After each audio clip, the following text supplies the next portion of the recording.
things rolling today. Yep.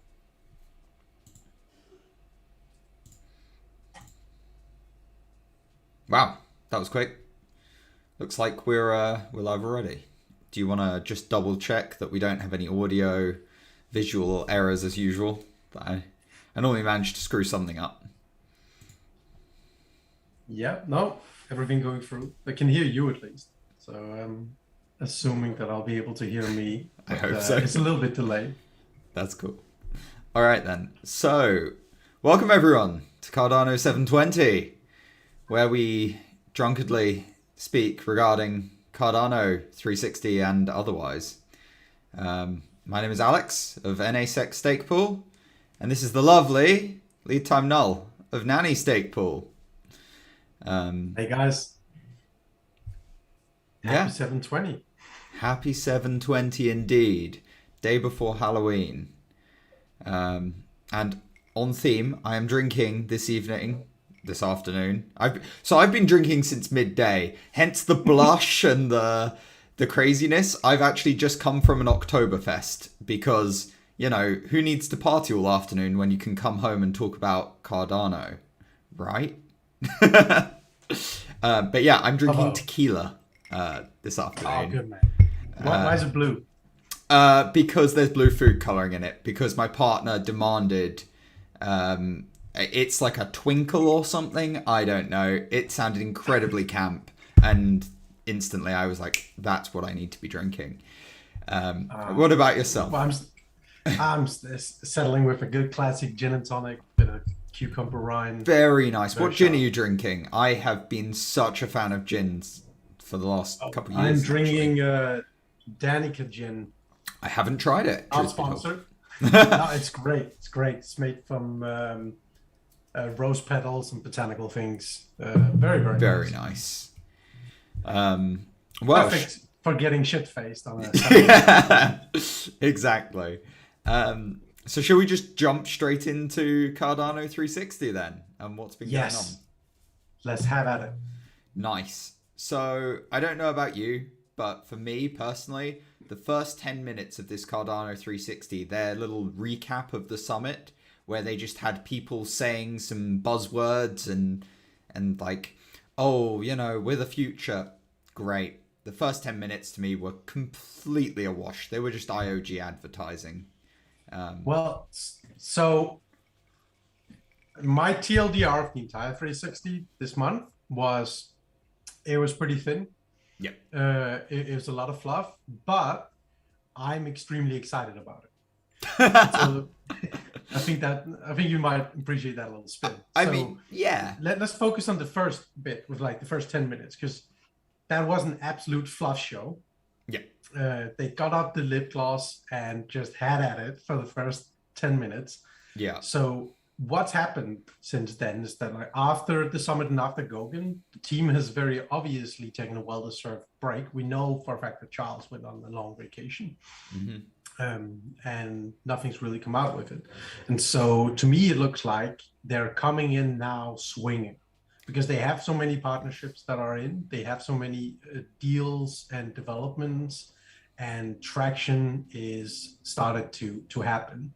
And it looks like IOG may finally actually start to do some proper marketing from a purely populistic point of view. Because up until now, IOG is very much taken like a Tesla approach. Just, you know, you build it, they will come, people will market it for themselves, which is laudable, which is admirable to a certain extent.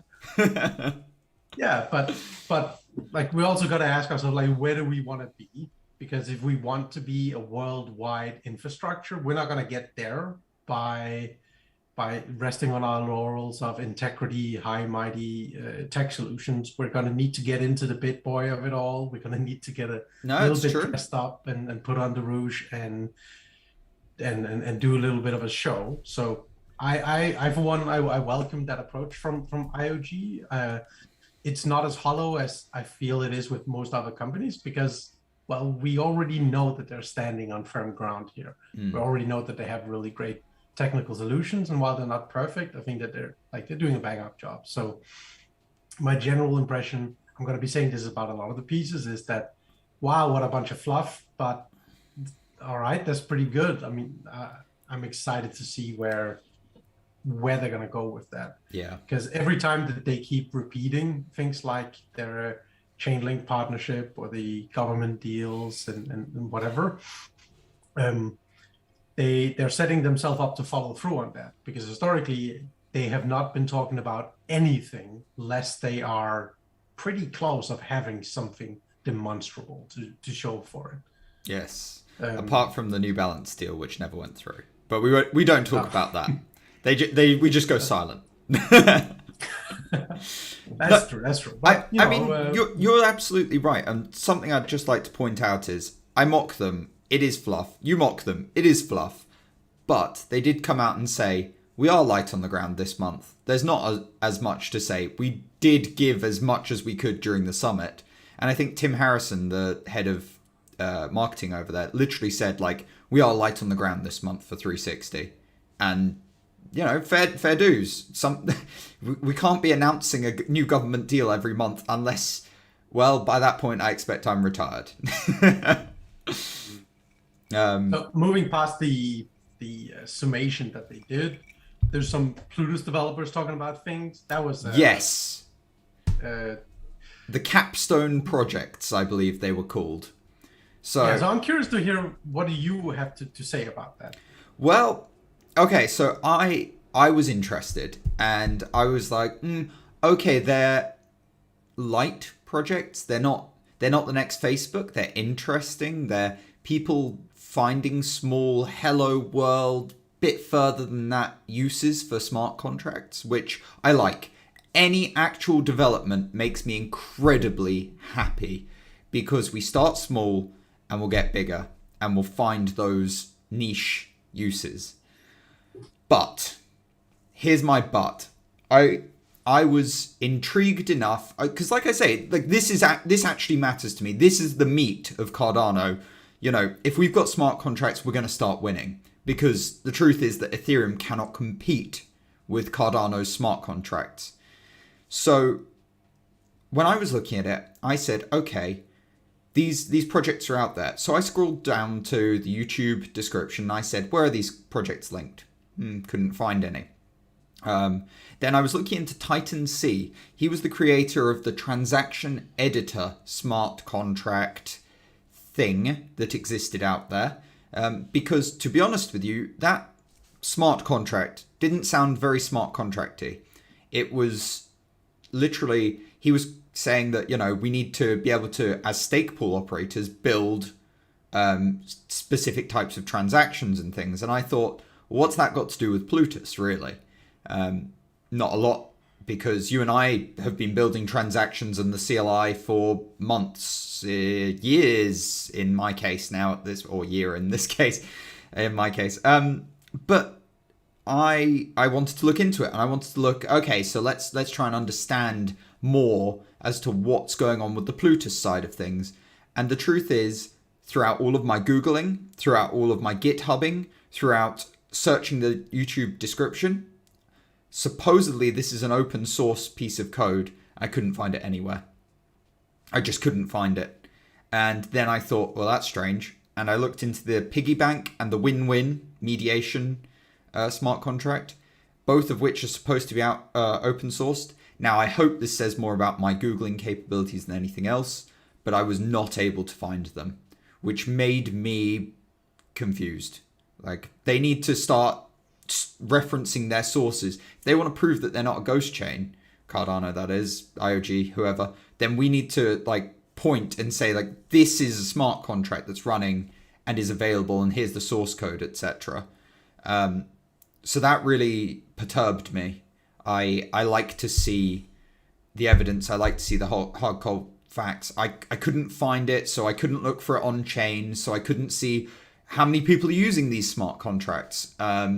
So yeah, I don't know. That was my take on it. Like I wanted to look for the cold hard facts. How many transactions are these smart contracts using? And I could find nothing at all on any of them. Not in GitHub, not anywhere else. What was your take? It fell a bit flat. as well. It felt like something that was being put forward a little bit too early. Like they clearly don't have Much.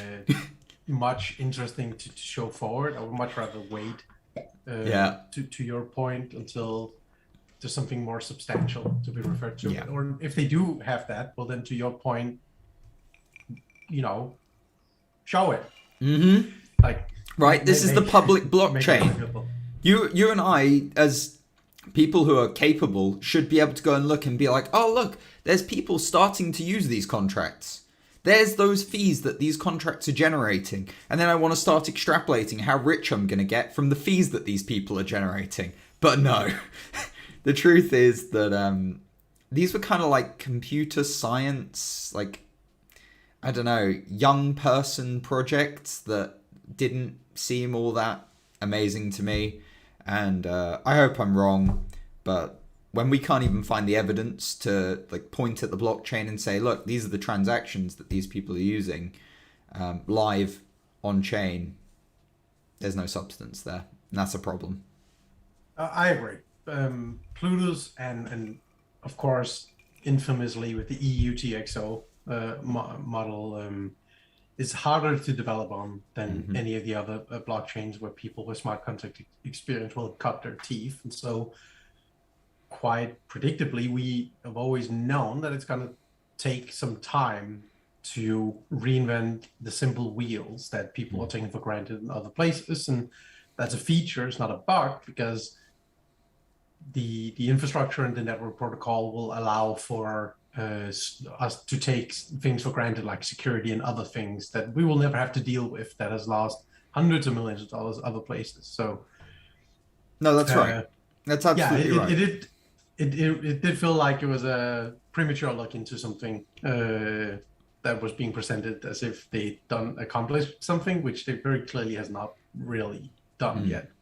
So actually, I don't really have anything else on that. Something that poked me just quickly on the transaction editor. The reason that one tickled me a little was he said that basically the error codes that the node and wallet APIs and just any way that you start to build transactions and try to submit them, whenever you get an error code back, they're complete garbage, is basically what the guy was saying. He was like, yeah, so there's better error code handling. I was like, oh, the node team needs to take note, that's not ideal.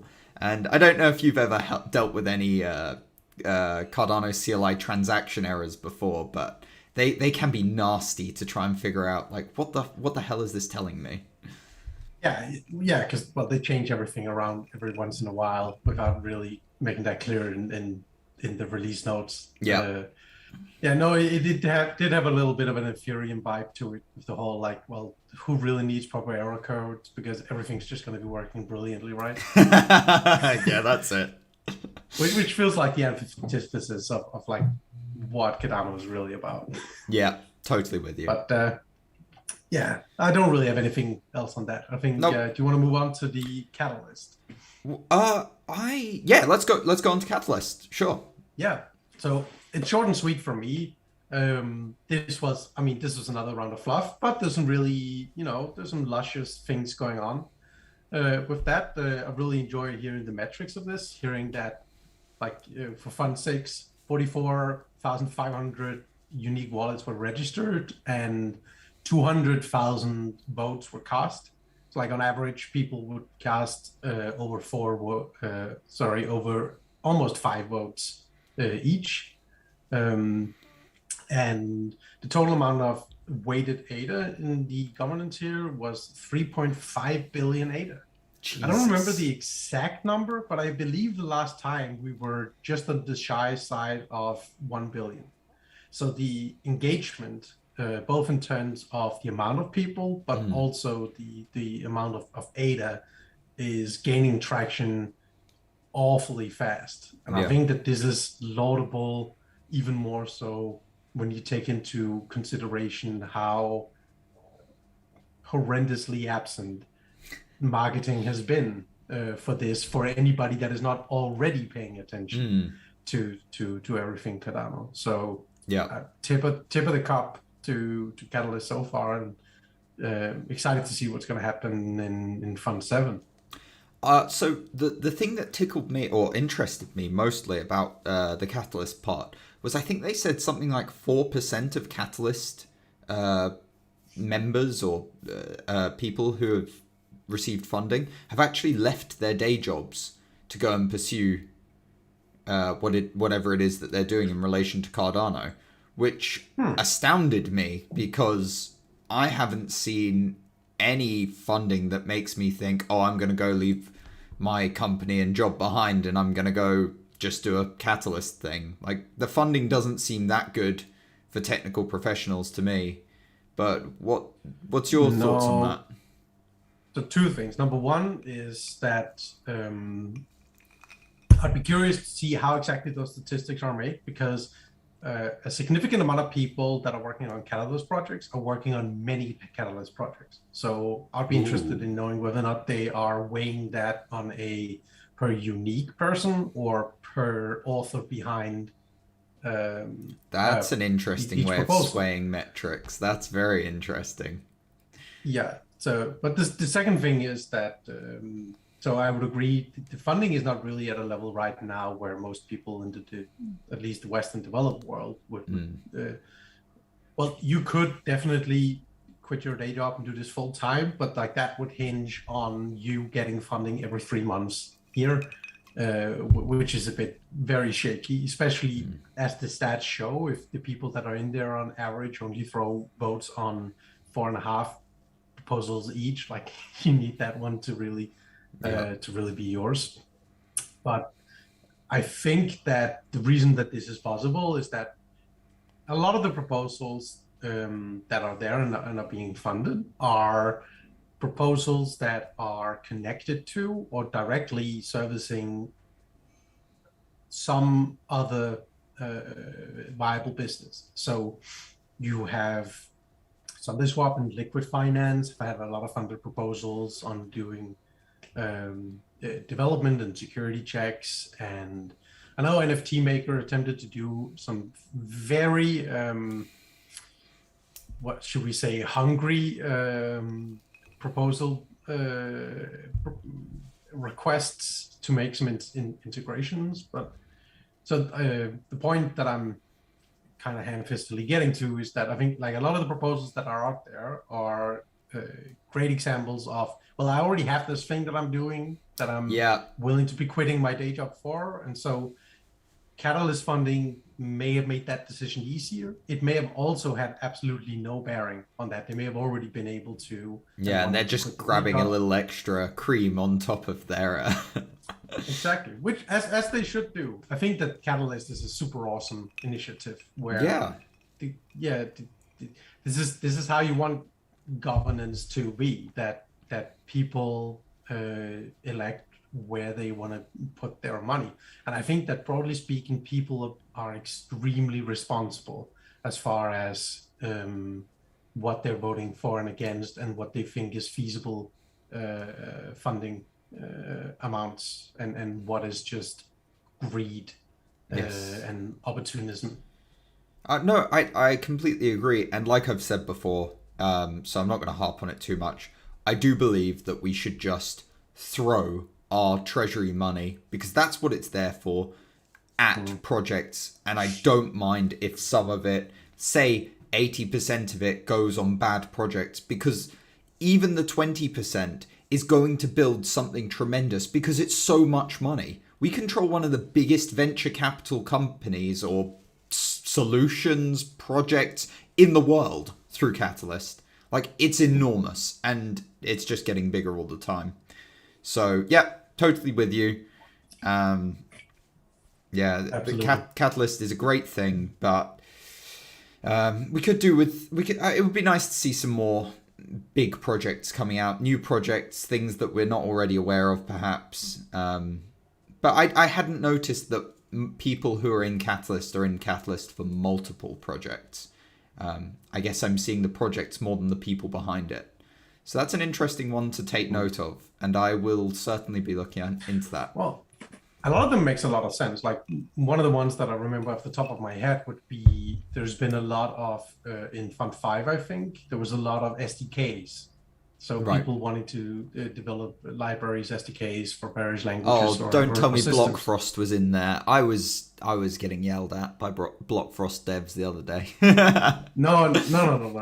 Well, not that I remember, at least. Okay. But so some people were like they want to make libraries for Java, they want to make for Python, whatever. So it's the Yeah, same yeah. people making relatively small proposals for like a lot of things. Multiple things. Oh, okay, that's legitimate. I like that. That's fair. Yeah, no. Go It's for it's that. it's totally legitimate, and I actually think that that is the best way forward. Also, to anybody listening, like the three of you, hello.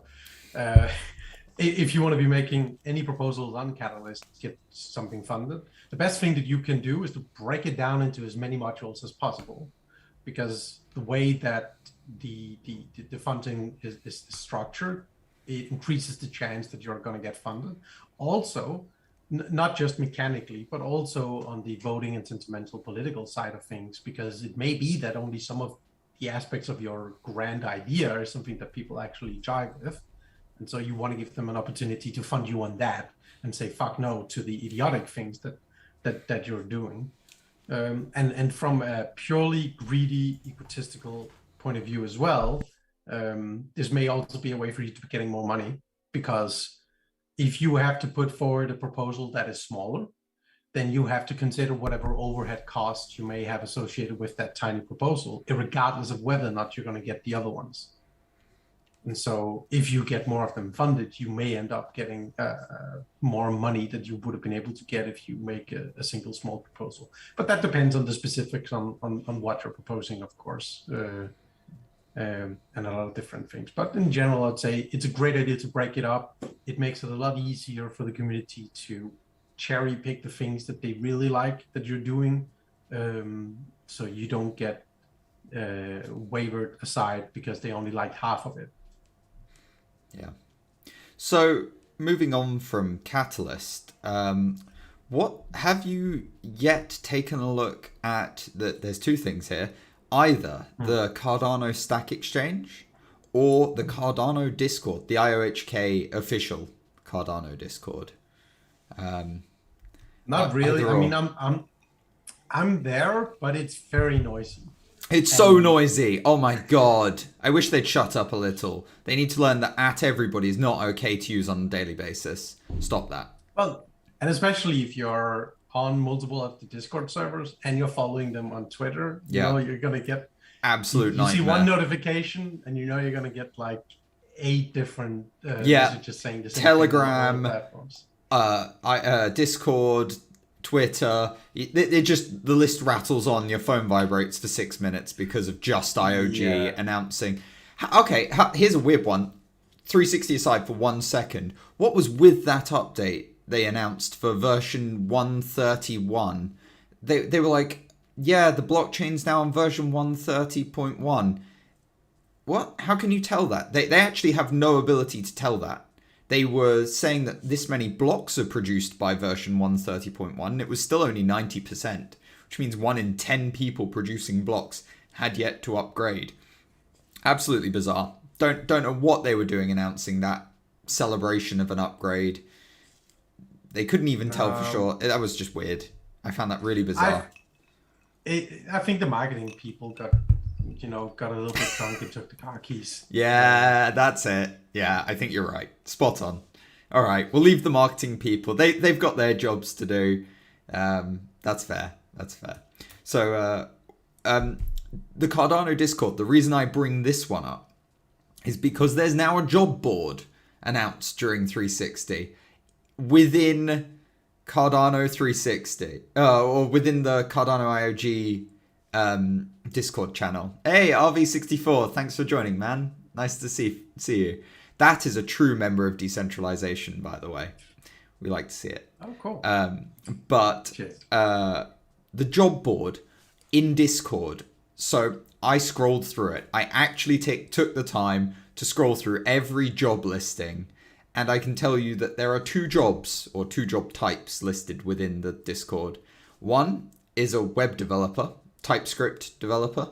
There's a bunch of requests for TypeScript developers, which confused me, but sure, I guess there's a lot of people building the web front ends to these various platforms.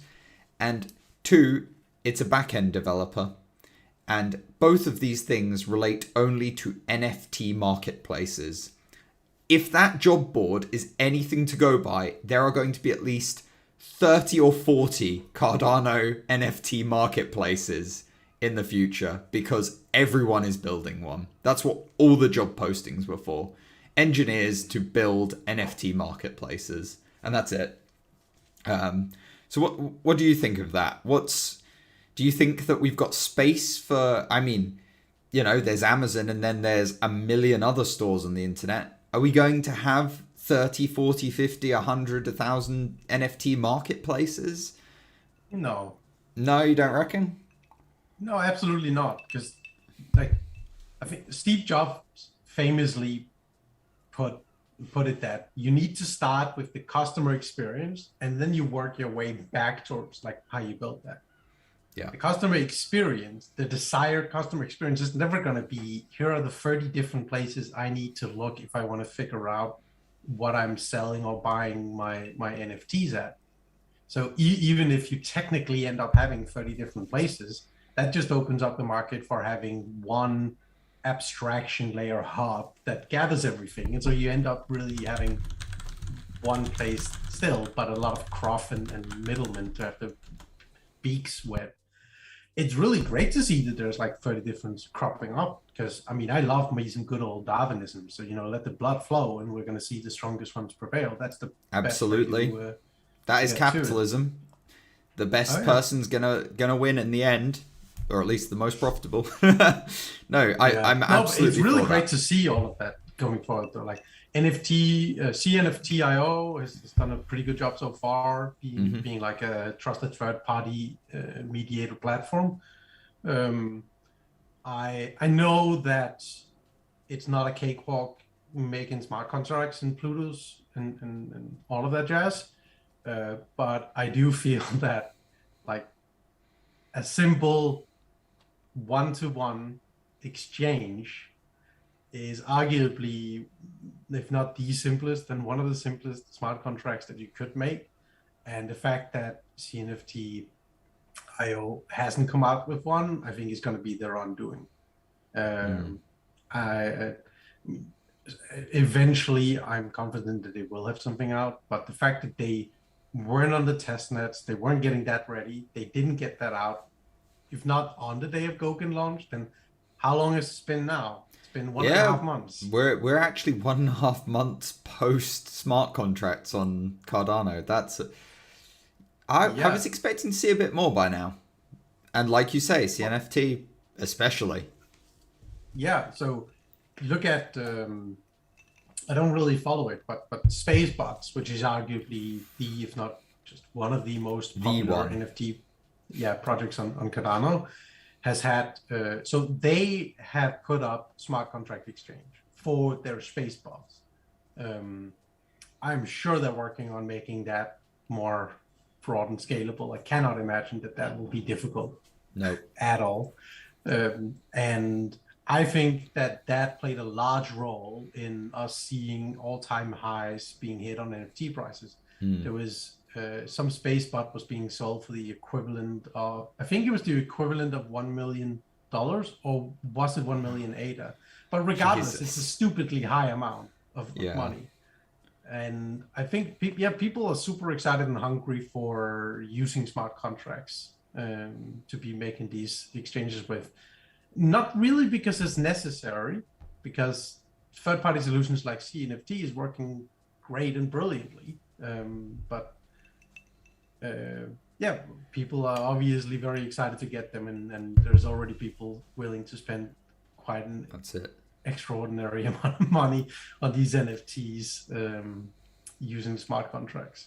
So we've really touched on this subject a couple of times now. So I want to just go back and really ram home something, because I received an email recently from a very wealthy individual, fiat wealthy, and very involved in both Bitcoin and Cardano. And he mentioned the concurrency problem, which is why we've discussed the whole EUTXO being more difficult to deal with, the ability for multiple transactions within a single block being a little more tricky. But harking back to those Capstone projects, each one of those people had actually solved this issue. And I do feel that people need to know that this is a solved problem. Like, it's solved in multiple different ways. And it's solved by the NFT marketplaces as well. There's some of the ones out there that exist. I believe Token, which Daniel A. in the chat has mentioned, I believe they solved this problem as well pretty early on. So for some reason, there's this, and I'm going to call it FUD, as someone who is a proponent of FUD, that is proper FUD that even I don't like. Like, this is a solved problem, and I can't believe people don't realize it. Like, there are some real detractors of Cardano out there who are just looking to throw shit, and that concurrency problem has come up time and time again as you can't have multiple people interacting with a single smart contract in one block. Absolute sodding nonsense. People have handled it, and it's brilliantly handled. It's elegantly handled, and I just felt the need to throw that one in there because all these NFT marketplaces that are building smart contracts are handling this issue. And it's good to see. So the other thing I mentioned earlier was the Cardano Stack Exchange. Kind of full of shit in there. Like, you can tell it's an early on technology because everyone's asking the basic questions that don't make sense. It's such a young technology, and you start to realize it when not every developer knows just about anything about what's going on. People are saying, what APIs do I use to start sending and making transactions and things? What languages can I write smart contracts in? We're a ways away still. But yeah, I think we're ways away, but I also think that we're closer than people might realize. I think so. Tying together the shitty Stack Exchange ordeals and your talks about the FUD on the concurrency issue. So starting with the latter, the FUD around that, I think really just comes down to the fact that this is a problem that the account-based models don't have. And so when we say account-based, we mean models like Ethereum's. Ethereum is an account-based. Yeah, so broadly speaking, every other blockchain other than Bitcoin. Yeah. Anything non-UTXO or EUTXO in our case. So they don't really have this problem because of how it's designed, which makes them vulnerable to other issues. But so from their point of view, this looks like a vulnerability. They see it as a bug. They don't see the feature in it because they've just learned to deal with the issues that are there. They're seeing the necessity of creating layer 2 solutions, which then hatch their own exploits and vulnerabilities and issues to be able to cover these deficits. And so when you respond to them, they're like, this is already solved. It's easy for that to sound like it's pretty much just an excuse. Or even if it is solved, then it's like, well, you managed to put a Band-Aid on your shittier solution because your blockchain has this concurrency issue and mine doesn't. And I think to the point of the point I'm trying to drive at was that in regards to both the development on the exchange and with the concurrency issue FUDs and all of that, what we just need to see is someone come in and drop something on the counter. As soon as something comes out that begins being, I think it will be widely used almost immediately as soon as something comes out, whether that is a DEX or whether that is an auction platform or like whatever that is. As soon as there's something there and the first most daring pioneers pokes it with a stick and it doesn't explode, then there's going to be a massive inflow of people. Everybody is so hyped and ready to be using these things when they're there. And so when they're there, they are going to answer all of these things indirectly. Yeah. And if people are going out spewing their shit and their FUD, they're going to be asked to, show me on this doll where there's a concurrency issue. No, that's Um, it. That is totally it. Going forwards, once you've got the ability to just point. I mean, you were the one. So we have a small Discord that we're both a part of that I moderate. And you yourself pointed everyone recently towards a new Dex. It wasn't Ergo Dex, was it? What do you recall which one? You posted a video, and basically they demonstrated two transactions with the same smart contract in a single block. I forget.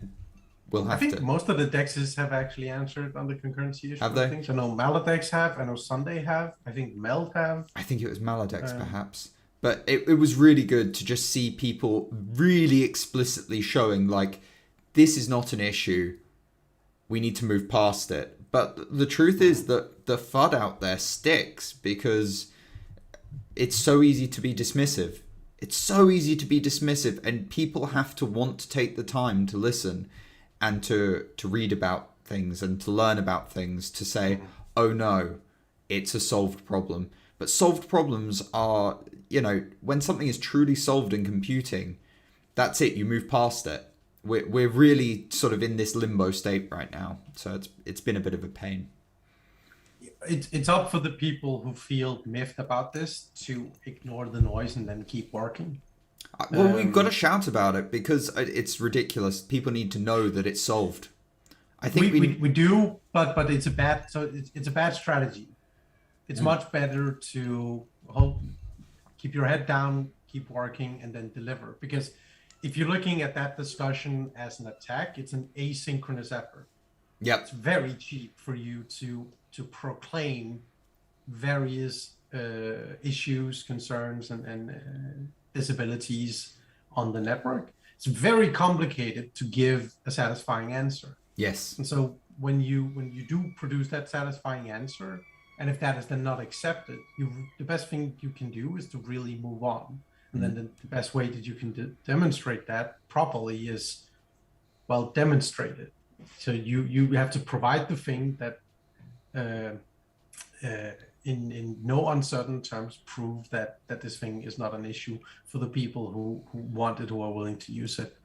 Otherwise, you're just going to get caught in a mud-flinging competition. And it's entirely possible that it is a bad actor. Yep. Who might even be well aware of the illegitimacy of their claims, but who are trying to protect their own backs, or whether that's cognitive dissonance or whether it's malicious intent. That doesn't really matter. So I get where you're coming from, but I think you're stupid.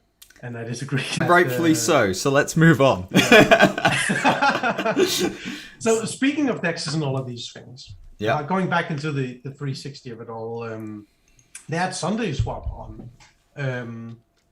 who spoke also in bit broad and fluffery, and there wasn't really anything, like no concrete thing. It's not like, oh, Sunday Swap put out a new sorbet or they're going live or they have a date or anything like that. It was just broad fluff, but it got me thinking, first and foremost, is so why is IOG singling out Sunday Swap in this regards? Because to my limited knowledge, I've dug somewhat into the dexes, but not very deeply. I'm not aware of any sort of technical reason that Sunday Swap is better than anything else. And what they did say in 360 as well, which I do agree with, is that one thing is saying that you're doing something technically impressive or superior. Another thing is actually convincing the market of this, so they're going to be using it. And I do have to tip my cup to Sunday Swap in so far as marketing goes. I think that they've done a really successful campaign on that. They appear to be winning the marketing game as far as Dexes goes. Do they? In my opinion. Really? Cardano, yeah. Wow. When you look in terms of engagement,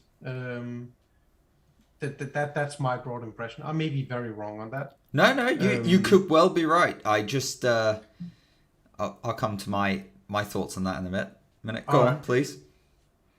Well, there's nothing much more to say to that. Like, I'm interested. I'm more curious than ever to see is their product going to be good enough? Because it's not about who has the best product necessarily.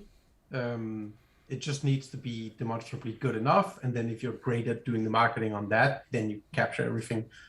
Or if any of the competitors will have something technically that is going to be able to blow them out of the water. Because even if Sunday rocks the marketing and has a first mover advantage, captures a lot of things, if Maladex delivers on their proclaims of being able to avoid impermanent loss for liquidity creators, then, and Sunday doesn't have anything like that, then yeah, they could very well come in much later and still eat everything that was set up on Sunday. No, absolutely. And for what it's worth, I completely agree with you about the marketing. I love Sunday Swap's marketing. Who the fuck doesn't love ice cream? Damn it. I mean, honestly, their marketing is so cutesy and it just sells to me instantly. What really, what I saw recently in terms of the DEXs was, and I don't know whether to laugh or cry or God knows what, but Meld have recently closed their ISPO or whatever they call it, whereby they have currently got 620 million ADA delegated to their 10 pools. So they've essentially saturated 10 pools worth of delegated ADA. And damn, that's a lot. When you consider K is 500, wowie, whoa, that's quite something. Oh yeah. When K goes back one day, as we were all dreaming of us SPOs, when it goes up to K is 1000, you're looking at, if they actually do as they said they were going to do and close down all but one pool, you're looking at 19 pools worth of active delegation that people are prepared to move around, opening up to state pool operators like myself, yourself, other projects, whatever. I can't believe how successful Meld has been. I thought it was astonishing when they had 5 pools that were fully saturated. Now they have 10. It's just insanity. I mean, what were your thoughts on that one? I worry a lot about all of these initial stake pool offering models, because it literally is convenience at the cost of network security and stability. Yes. Because there would be no monetary difference between you paying the equivalent amount of ADA for whatever their token is, correct, in a direct exchange to you giving away the staking rewards, other than the fact that this is easier because you don't have to think about it. It's free money because it's staking rewards, so it feels better than spending the money that you've gotten already. And that's what they're reliant on, I think. I mean, truth be told, people don't feel it when their capital's not vanishing. Yeah, and so I don't really know what to do about it, though, because it's not a thing that's you can't do a technical prohibition on something like that. It will create much more problems than it would solve. So I'm not really sure what to do about it, short of like trying to educate the community on like, please don't do this. Contact them, voice your interest in paying directly, say like why you're not staking, but that's dying battle. I don't see that actually moving anything around, and so I'm now starting to think about how will the network look like. Are we going to see sort of a feudal kingdom of various companies setting up stake pool operations and giving these things out, and could that be a model that is good enough? Because the network ultimately does not need to be like maximally decentralized. It would be really great if it is, but like there are critical thresholds where, like, why do you care about decentralization at all? but you care about it for the security reasons primarily. Exactly, double spends. Let's dream that someone's not multiplying their ADA, otherwise we're all doomed, because ADA's going to zero and the whole project's done at that point. Like, you don't recover from that. So in short, it's security and it's resilience. Some of them go down for whatever reason. The rest of the network carries on without a blink of an eye. So like the answer to that, again, from the user experience perspective, is not necessarily that it has to be as decentralized as possible. The most decentralized thing would be every single user on the Cardano network also is running a node. That's it. But the value of that would be kind of nil. So this is me trying to put like not a silver lining, then just like a hope of where we're moving right now. It may be okay. It's certainly suboptimal, and I don't like it, and I'm not supporting it myself. But it does not necessarily mean that the network is destined to fail, even if there are companies doing ISPOs. No, I agree. And to sum up my position, I equally don't like it. I don't like the lack of decentralization it brings. I expect there to be more of it going forwards. I think that big projects are going to be, perhaps in the very far future, the only state pool operators of concern. And I think that the biggest problem is the attitude of the community. When you speak out against them, if you are a stake pool operator, it's very easy to get dismissed as, oh, you're jealous that they've saturated 10 pools. Damn right I'm jealous. Don't get me wrong. But I'm honest about being jealous, and then I'm also making legitimate points alongside it. So you pays your money, you takes your choice. It's up to the delegators to figure it out. If we get a double spend, the game's over anyway. So I just need to make sure that, as far as I'm concerned, I'm content with the risk of the lack of decentralization in the network. And if that means that in the future I'm lowering my pledge because I'm terrified that there's going to be a double spend at any given moment, I will have to do that. You know, that's my own prerogative, and that's the prerogative of other SPOs out there. You know, you can't compete with someone who, you know, doesn't need to saturate their own pools by the dozen. You know, if people are choosing to actively support lack of decentralization, you can't win against that. You can only try to educate them. So speaking of delegation, there was a small section on stake pool operator delegation where they discussed the changes that they've recently made, and NASEC, hooray! We finally got IOG delegation. I know you've been on the receiving end of the Cardano Foundation's delegation for some time. So hooray! We both win at last. I just lost my Cardano Foundation. Oh, I'm so sorry to hear that. Right. I'm happy. I never counted on getting it, and having they delegate like 15 million ADA. So like that's that right. For 3 months it's huge. It's huge, yeah. Absolutely. And to be clear of how huge that is, when K equals 1,000, that's like full saturation from one delegate. That's quite incredible. Yeah. Or half, one or the other. I think it might be half actually. I seriously hope that they reduce it by then. Yes. Oh God, it's too much. They should make otherwise it like they're literally pushing out other delegators from pool. Yeah, that's totally right. Absolutely, it's insanity. But I have to thank IOG and thank the community who've really looked after me. I personally won't be going again for IOG delegation, not for at least a year. From now on, I get to be proud of myself and happy with the notion that I'll be one of those 7% of delegates going, I'm going to pick people who I care about within the community, and I'm not putting myself forwards anymore.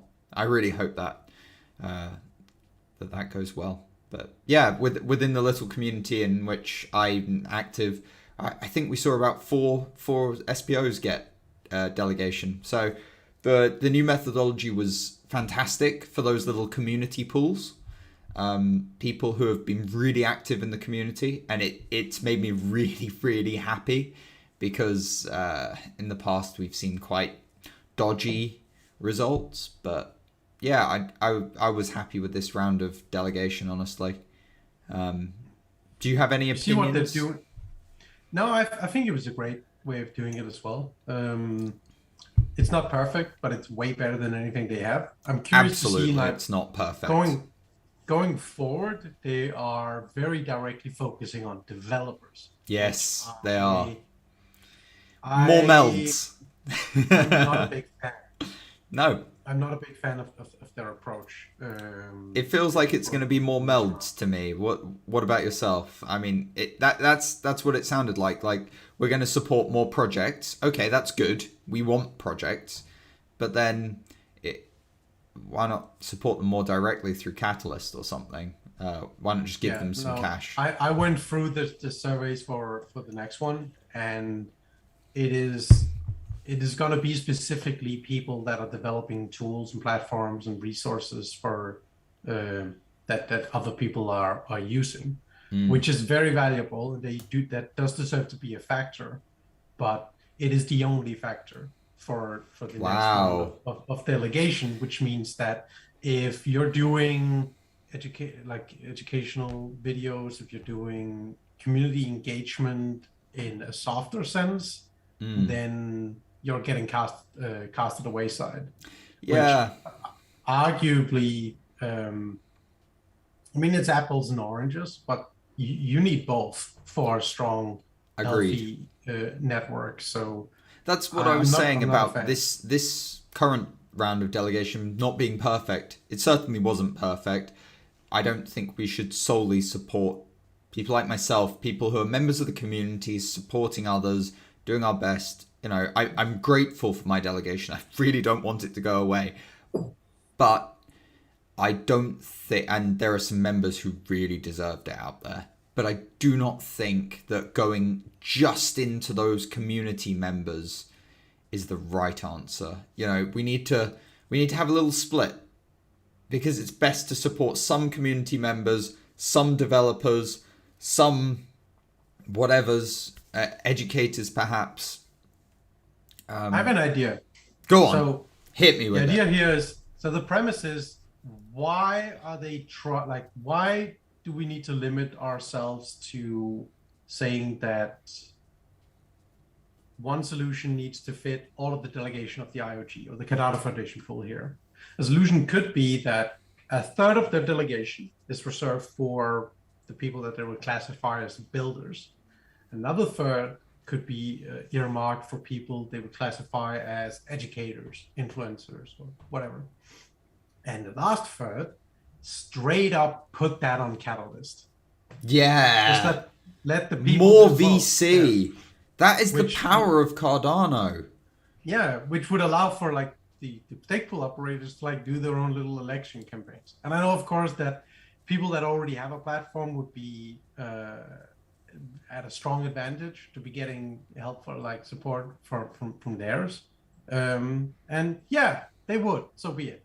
That's also one of the reasons why, like, yeah, so you have a fraction that you put on that, but it also gives you a chance if you're running some niche pool like bio pool, which I really like and admire. Like, they're very focused on like the whole green sustainable things, doing a lot of things, helping the environment. And yeah, so like if you're doing like those kind of things, well, setting it up in a way where you have an election process where you get to actually make a campaign to the people, that'd be really interesting to see. But I like keep the other things there as well still, and let them be the arbiters of their own delegation.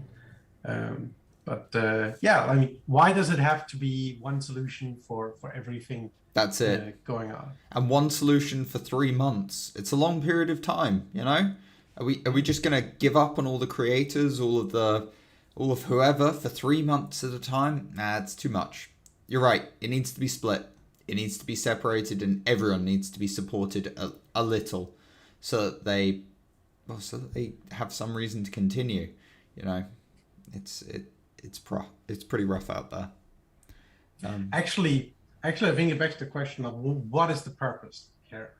What is what are they really trying to achieve with this thing? Because I don't really feel like they are answering that, and they're waffling a bit back and forth in their decisions on that. So certainly pick an aim, make a goal, and then design a solution to implement that as best as possible.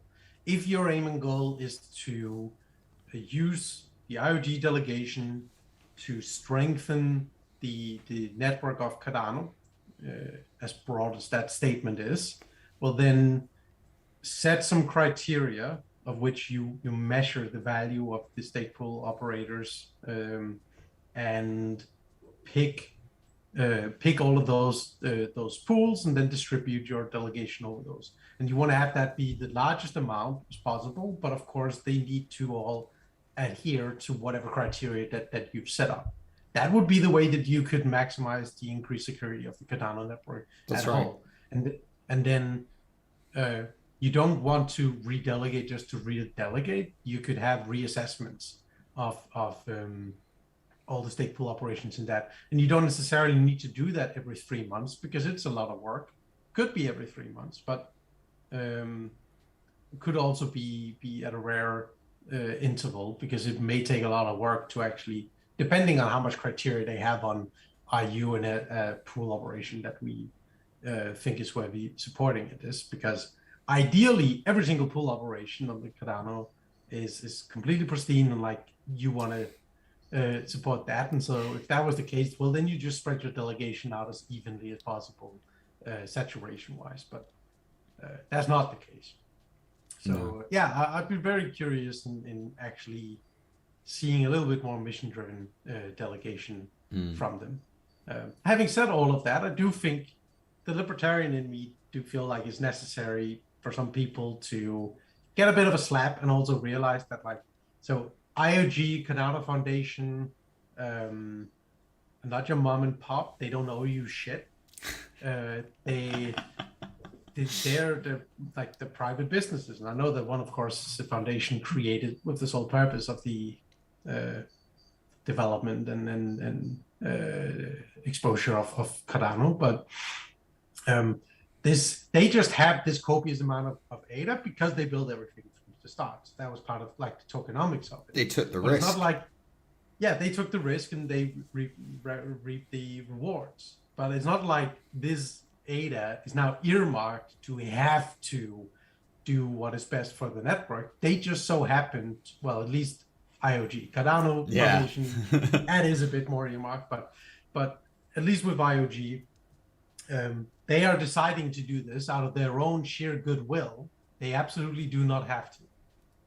And I do feel like sometimes people are kind of failing to realize that, and they're just taking for granted that, all right, the rules of the game is that we have this little treasury of money that's being delegated around, and I'm entitled to getting my due of that. Like, nobody's entitled to fucking shit of that. It's only by the gracie and mercy of IOG every single epoch that they are choosing to let you mint blocks for their delegation. Too right. I think we've touched on the majority of 360 because honestly it was so light this month. Is there anything else you'd like to touch on, discuss from that front? Not really. I mean, I can tie it all up as they did in the 360 video at the end with some weird out of left center conversation with an aging DJ about NFTs and music that had no tangible real way it was going. So I'm stuck kind of between, like, are they replaying that bit as a teaser for IOG actually working on some NFT solution with music things, or was that just because like that was the cuddling after the whole video they think that the community would get excited about hearing, and they had to fill in the space to make it like a full hour? I don't really know. Given the first 10 minutes, I think it's the latter. I'm afraid so. Yeah, I don't really see IoT moving towards creating anything NFT wise, No. other than small meme stuff. So yeah, Oh, that did feel like a wank. yeah, Um, yeah. That one and the naming of the pumpkin. Apparently, this is what the Cardano blockchain does. We name lobsters and pumpkins. And as a friend recently told me, Homer of Adapal, he was saying maybe one of these days we'll actually upgrade to naming something living like a mini donkey on Chuck's farm, and had me laughing. I was like, yeah, that's about right. That's what our smart contracts do so far. We've named a lobster and a pumpkin. Great. yeah, that whole pumpkin thing actually made me a little bit sad because like that was like another instance of, oh God, yes, the marketing team has stolen the car keys and gotten drunk. But like Worse that's the than kind me. of well, that's the kind of thing that you're seeing from like your typical mainstream corporate Twitter social media accounts. It's like, Yeah. oh, the kids are dapping. Let's try to make something like that. We're like, Yeah. yeah, it was cute and fun with like the first thing, like naming the lobster. Like, oh, that was a great success. Let's do it Do again. that again. Yeah. Let's not like. Oh That was not a sequel anybody asked for. no, Like, totally with you. Totally with oh, you. That was one of those cringe-worthy moments of like, fuck, this is supposed to be a decentralized finance platform potentially for a world operating system, and you guys are I'm gonna naming write that fucking off. pumpkins.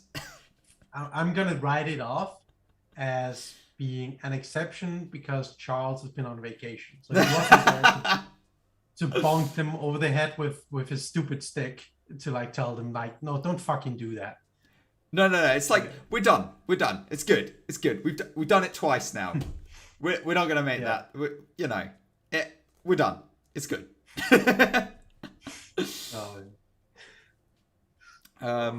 Is there anything else you'd like to touch on this week, given that we had such a lackluster, full of thrills 360?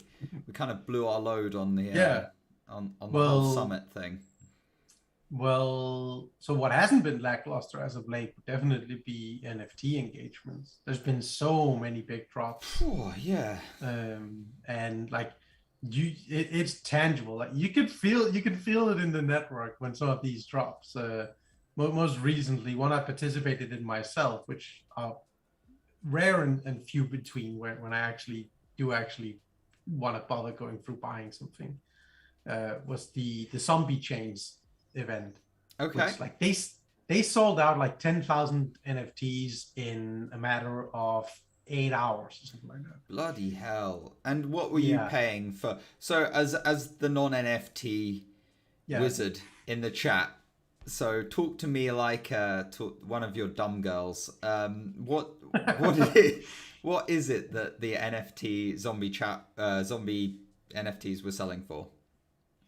The zombie NFTs were they were minted for 58 each. They're pricey. 58, that's a pricey one. And we're talking that's $100 for JPEG. You weren't picking which JPEG you bought either. This was like one of those random minting. Is random, which I think is the reason like that you can do this, because then you have the gambling element of it. Yeah. You pay for the experience of the excitement as well. People like to gamble. That's a fact. Yeah. So the project was the artist behind the project is some guy that's been doing a lot of the NTV art, and like he's done a lot of things that you've seen in popular culture, even though you might not know him by his name. And the main person behind the project appears to be Cardano Dan, which is like one of the OGs in the space. And the whole drop went off super smooth, like so much updates constantly on the discords, and that was a really smooth experience. But on the like network side, it was like, ooh, that was horrendous. Like you see minting processes took several hours for some people to like due to the full blocks. I'm gathering, is that the reason? Yeah, exactly. Yeah, so to to simplify it for all of you dum-dums, well, it's basically like you have limited amount of information you can get into the blocks. And so, of course, if you have a gigantic queue of transactions piling up, then some of them are going to have to wait while they eat away, while, of course, new transactions pile on from the entire network for like whatever else is going on. So that took a long time. So this is also kind of a non-issue for the long term, because this is something that Hydra has already written up the technical specs on, like how is this going to be solved. But today we only have a single lane highway, and so when you have like a project that like drops 10,000 NFTs and they all get like sold out in like in a matter of a few hours, that puts a tangible strain on the network.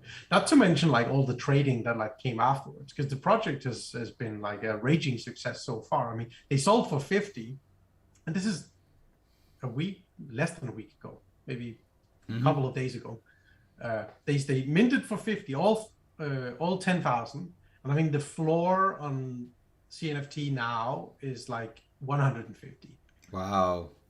So expensive. Even if you got the most crappy looking unpopular ones, you still make like 3 extra money on that Good decision. God, that's amazing. Yeah.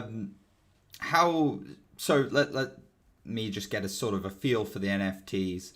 How long before the actual launch were you aware of this zombie NFT launch? A couple of weeks. A couple of weeks? Only a couple of weeks.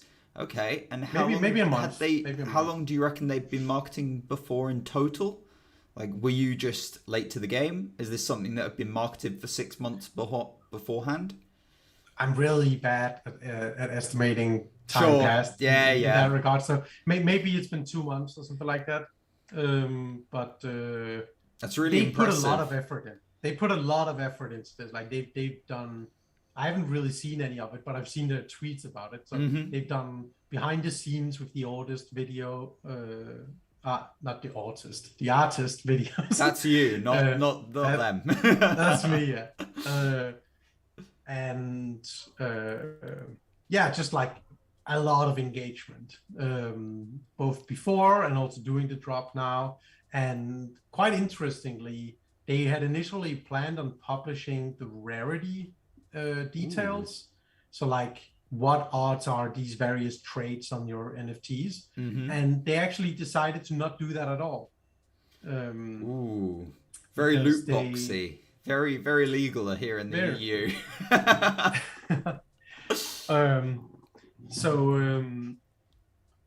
Because they prefer like having the community like make their own mind up on these things, because we've seen that in projects many times already. But there are some of them that are like very obviously more rare than others. I think I got really lucky because I got a zombie that has the moon as the background, like it's on the moon. And I've looked around on CNFT. I've only seen 2 others with that background. Wait, hey, so will you be retiring next week? Well, I have to wait and see. But so far, I'm not really interested in selling my very, very soon on. Because it was like a fun little experience, and they're kind of funny looking. And hey, even if I want to be really greedy, this seems to be a really strong team, strong project. And so it's an asynchronous risk if you're in this for like the money, which worst case scenario, you lose 58 per zombie, goes to 0, was worth nothing.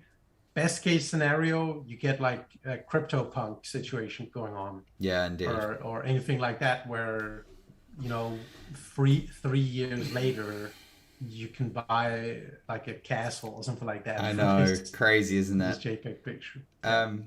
So something that it actually started interesting me. I started thinking to myself, I'm a really big proponent of local community, and down here in Portsmouth we've got some incredible artists. Like, there are artists seen all over. There's quite a few famous ones in particular, just to pick 2 out of the blue. or the more famous ones, we're talking about FARQ, F-A-R-Q, and My Dog Size, who I recently saw an exhibit of. I was thinking perhaps getting some, I say real artists, I mean people who have got their art. I mean renowned artists. There we go. People who have got their art, across the globe, and here, Australia, France, wherever.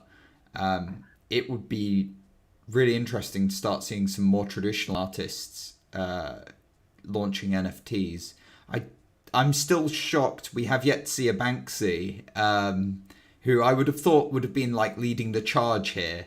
Have you heard of any famous artists or, renowned artists of more traditional media launching? Not directly. I mean, there was the Mila Kunis, Ashton Kutcher. Yes. Pretty shilling shit, but no, not directly. But I fully expect to see that. I'm quite surprised that we haven't seen any artists do what my wife and I are doing with jewelry already, which is like sell your painting as you normally do, and then create an NFT as the immutable certificate of authenticity and ownership. Indeed. Which that just improves the entire user experience of reselling or just general art, really expensive art, real art as you'd put it, from renowned artists. It's all about narrative and provenance, and nothing can deliver a better UX of provenance than an NFT. No, so I'm quite surprised that nobody has made that connection and then just made that simple thing, because it would be a value add-on. You would still sell your painting as you normally do. You would just also give them a paper wallet that has the NFT done. Indeed. It's interesting times. Maybe this is also just a reminder that we are so very early on. I mean, we are in terms of the tech, yes. Registered. Yeah, we are around 2 million registered wallet on Cardano right now. Really? Last I knew it was 1. I think so. We've doubled. It's quite incredible. Yeah, it got to 1 around February, March or something like that, I think. Wow.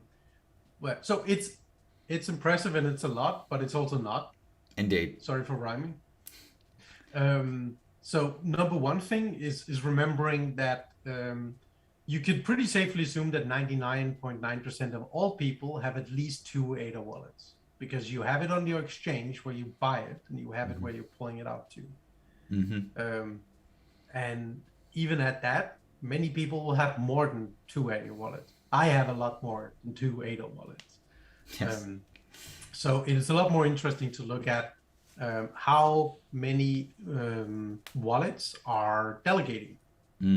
And I believe from a few days ago when I looked, it had plummeted recently, but it was still at 45% of all wallets are delegating, which sounds low, but not really when you think about it. Because again, you could pretty safely assume that everybody has 2 wallets, because you need to have on the exchange. And if you want to be delegating, you probably don't want to delegate from an exchange, certainly not if you're sensible. So unlike anyone at the summit. So 45% of all wallets being delegated is a pretty high percentage. I actually recently saw, I think we broke a record. We hit over 73% of all ADA was staked, which it's been around 70% for a while, and we've crept up just gradually, which is great. It's good to see. But that's also to be expected, right? You reckon? It's obviously. That's only gonna reduce if people are selling their ADA, and more importantly, selling their ADA to people who do not delegate. That's right? it. So yeah. why would they not delegate? Because we've already established this is free money on the table. You're not even locking anything up. So whether you're selling it to an exchange or whoever it is, this number is only going to increase. It makes absolutely no sense for it to decrease. Yep. Unless we start seeing financial products that prohibits you from staking, that delivers you a bigger reward. This is actually a pretty big segue into something interesting that I learned recently when I read up on DEXs. Okay, go on. Because when it comes to lending and DEXs, the only way for this to work at all is if you have liquidity. And so liquidity is a $5 word for just saying that if you want to trade your ADA for Dogecoin, well, then somebody needs to make that ADA or Dogecoin available for you to trade with, right? Indeed. And so one thing that I was worried about before really looking into this is, of course, that, well, if you are going to be creating liquidity, that means that you're not going to be able to delegate, right? Which means that the lending platforms and the DEXs will then have to provide a higher reward incentive than staking affords, which they may not be able to. Like, maybe the margins won't be high enough for that. And if they're not, then that has to go on the transaction fee, right? Because the business has to be profitable. Otherwise, absolutely. And it has to offer a reward that's actually going to exceed whatever else you could get. Otherwise, why are you doing it? Like, no one's going to do something, oh, I can get 1% in my bank account, or I can get 5% on ADA. Right, I'm going to ADA. But who's going to that? What I learned is that Maladex is where I learned it. I think some of the other ones also have the salt already, but I haven't confirmed. But Maladex have a solution in place where you are providing liquidity through a smart contract, and that smart contract does not prohibit you from being able to delegate, which means that you can provide liquidity whilst still delegating. So you double dipping, effectively, getting your delegation rewards while earning yield on providing liquidity. And so I've only just gone under the skin of it. I haven't really gone all the way around the block and poked at it in all of the different ways that I really want to. But assuming that is sober, that is watertight, then this turns into kind of another layer than what staking is. What I mean by that is staking, as I just said right now, is free money on the table. You're an idiot if you're not staking, because it's risk-free and it strengthens the network and it's free money. It's all positives, absolutely, for everyone involved. Doesn't matter if you're delegating to NASEC or NANI, or even one of some other individual state pool operator. It is a net positive. That was a smooth plug. Very nice show.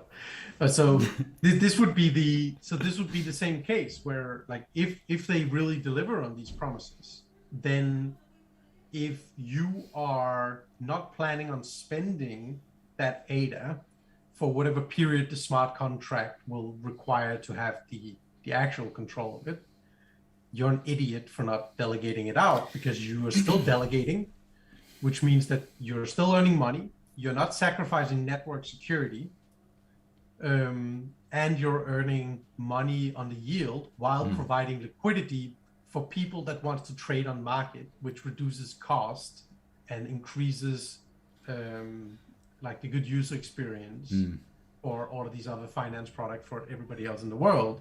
So if they really do deliver on that, then this turns into another thing where, just like everybody should be staking, everybody should be a liquidity maker as well. I'd like to caution that, because I'm not certain how that's going to work. I've played around with smart contracts a little. Unless the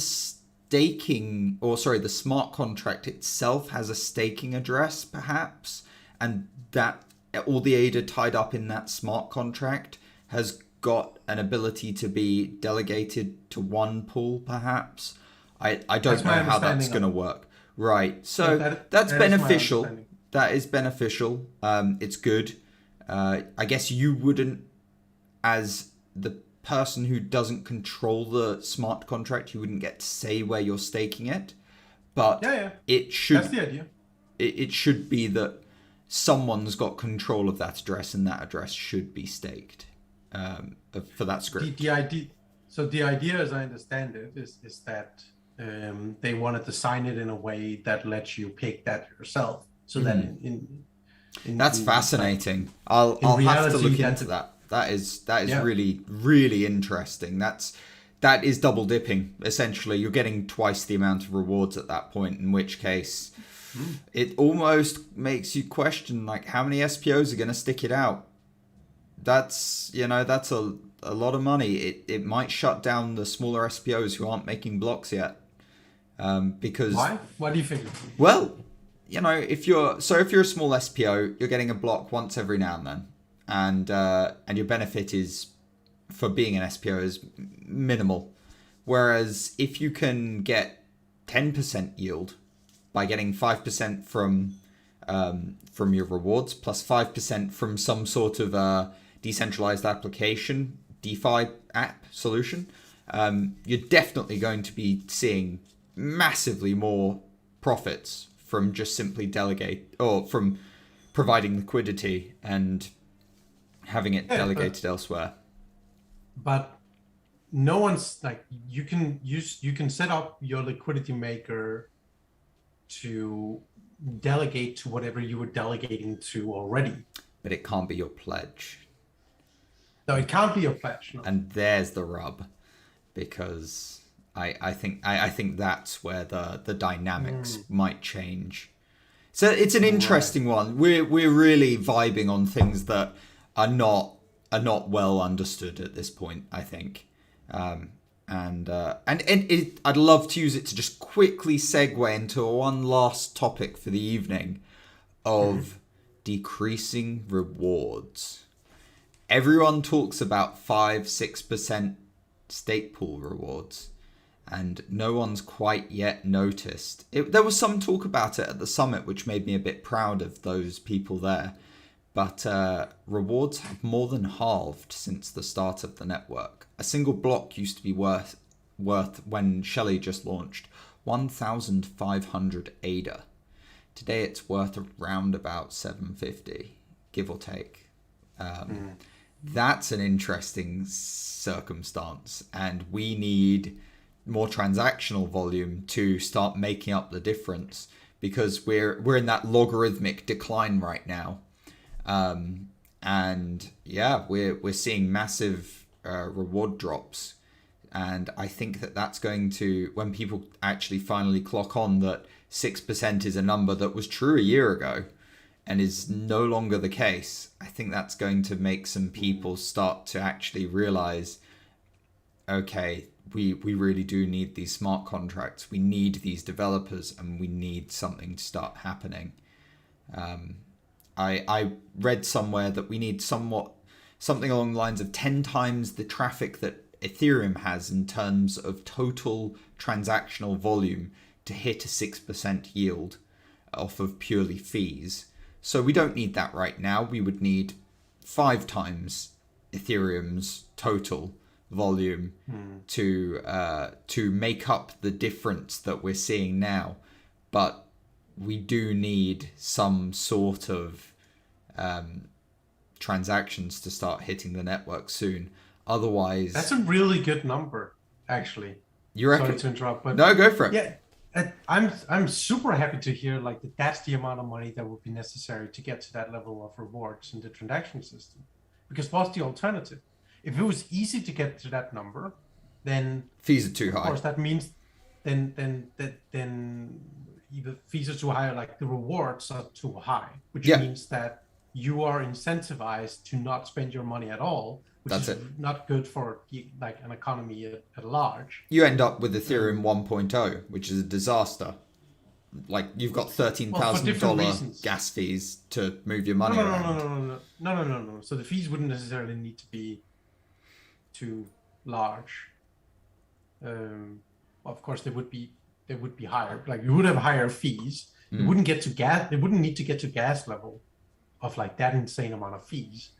So that's not really what I'm focusing on. I'm focusing on the fact that if a lower amount, if a modest amount of transactional volume was all it would take to get to 6%, then a high amount of transactional volume would be able to take it to very high degrees of rewards, which would disincentivize you from spending your money, which would completely stagnate development and Like that is really bad for everything Cardano wants to do, especially insofar as helping growing developing nations, but also just in our own backyard. Like when people don't spend their money, that is really bad.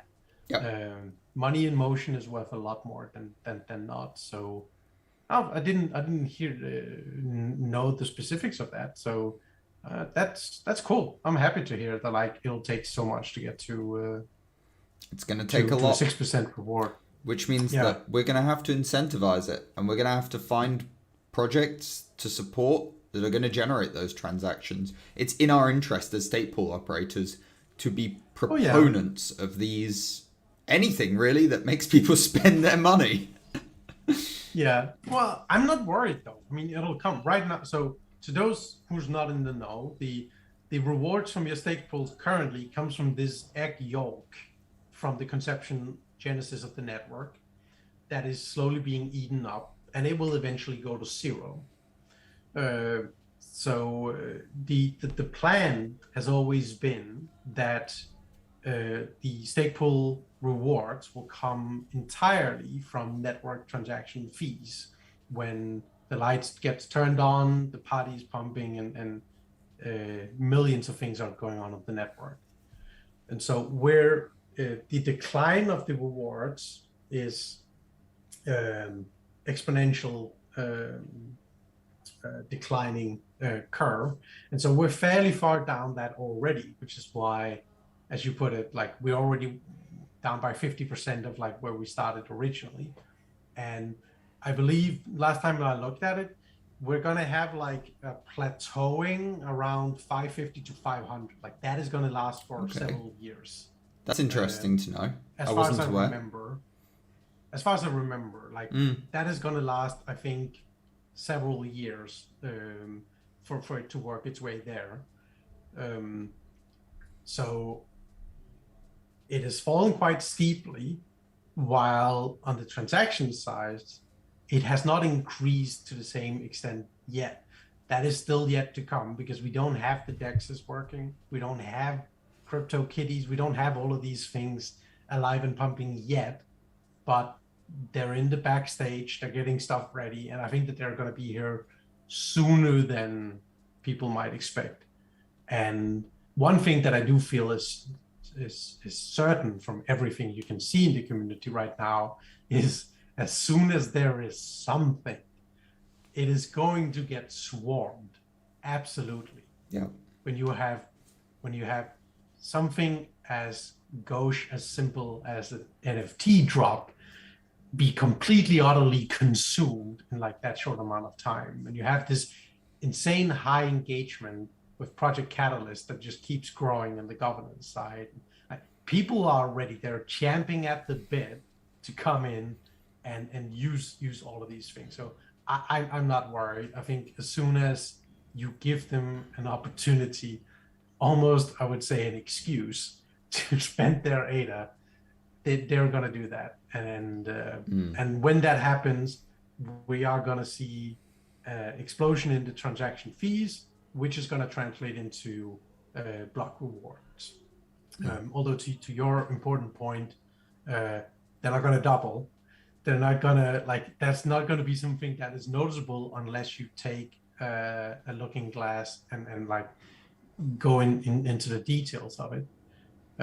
But I feel pretty confident that the rewards are going to be fairly stable at, if not 5% and 4.5% for the foreseeable future. And even at that as well, I want to add too, people underestimate the value of the interest that's being paid out, even if it's only 4%, even if it's 3%. The mistake that most people make is that they compare this with their savings accounts. And that's not a good comparison because that's an inflationary asset. This is not. This is capped. So your purchasing power increasing 3, 4, 5, 6% a year is a lot. That is a lot of money, a lot of purchasing power that you are accruing for nothing really. Other than offering your stake in the decentralization of the network. So don't get bent out of shape on like that being low. Especially don't get bent out of shape if you're new to this and you're looking at, oh, well, Solana is giving 10% or whatever they're giving, or Polkadot is giving 14% or whatever they're giving. Like, they're very, very different models. They have a lot of inflation going on in their tokenomics with that. Cardano doesn't. Like, this is all set up in a way that works today, and it will work 50 years from now, no sweat. And that's why it's valuable. You can go to another place, you can get 25% staking a year on average of that, and that might sound really great, but 25% of a shit is still a shit. So that's it. That's the truth. You might as well go throw your money in just GBP or USD or whatever else. It's just junk is junk, and it's gonna, who cares if it doesn't sustain its value? Who gives a crap if it's paying 100% yield? It's meaningless. Yeah. I think that's a good point to wrap up for this evening. I'm going to need to go and vanish and do the things that drunk people do, which is apparently cooking dinner. Is there anything you'd like to shill before we vanish for the afternoon? Oh, well, small shill would be, so one of my Project Catalyst projects, the Great Filter, is hard at work. So we're aiming to cover Fund 7, which it's going to be really interesting. We're in the process right now of hiring contractors to be helping with the analyzing all of the proposals, because by now each fund has thousands of proposals coming out. So that was a super cool, super interesting experience to be going through, because it takes a long time to interview people, and it takes a long time to design a system where, like, how do you help somebody who doesn't necessarily understand all of these things get it right? Because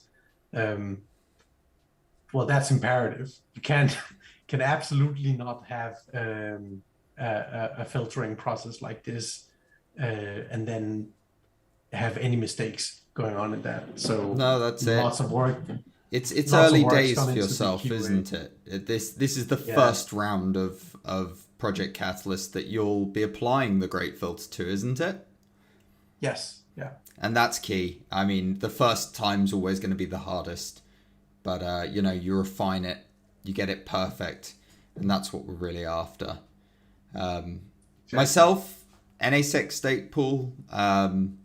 If you'd like to support myself, I'm really hoping to get to a point where we're towards saturation enough that I just give up plugging myself. It's boring. I want to plug other pools. There are some amazing pools out there.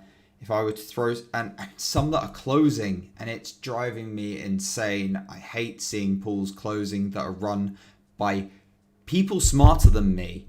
That's the truth of the matter. There are people out there, SPOs, that are smarter than me, not necessarily leaving the ecosystem.